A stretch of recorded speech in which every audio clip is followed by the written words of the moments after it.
Барлықтарыңызға сәлем достар. Бүгін мен сіздерге банан қабығының пайдасы туралы айтатын боламын.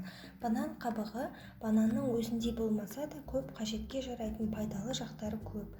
Сол себепті оны қоқысқа тастамас бұрын нендей мақсатта пайдалануға болатынын біліп алыңыз. Аяқ киіміне таптырмас крем. Аяқ киіміңізді банан қабығымен ысқылап, артынан құрғақ шүберекпен сүртіп тастасаңыз, аяқ киіміңіз ине жіптен енді шыққандай жалтырап шыға келеді. Теріңізді күтуге таптырмас құрал. Банан қабығы терісі құрғақ және сепкілі бар адамдарға да пайдалы. Күніне 2 рет банан қабығымен сүртіп отырса, нәтижесі көп күттірмейді. Өсімдіктерге таптырмас тыңайтқыш. Банан қабығын жеміс көшетін отырғызған кезде пайдалануға болады. Көшет отырғызылатын орындыққа тастаңыз. Банан сірке суы. Банан қабығынан әдетте қышқыл әрі ащы болып келетін сірке суынан дәмі өзгешеленіп тұратын, яғни тәтті сірке суын алуға болады. Оны салатқа қосуға да, су мен шайдың хош иісін арттыру үшін пайдалануға да болады.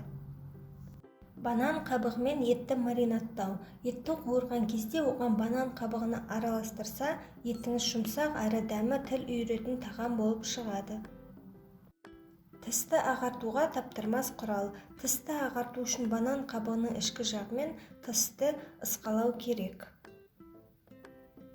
Сонымен қатар қышыған жерді басады. Маса немесе бүрге шаққан жеріңіз қатты қышып қоймаса, банан қабығымен ысқаласаңыз қояды. Тікенге қарсы құрал. Тікен кірген жерге банан қабығын қойсаңыз, тікен терінің үстіңгі жағына қарай тартылады, артынан суырып тастайсыз. Күйеге қарсы құрал. Киімнің жауы болып табылатын күйеден құтылғыңыз келсе, банан қабығын қойсаңыз жеткілікті, өйткені банан қабығы күйені өзіне тартып алады.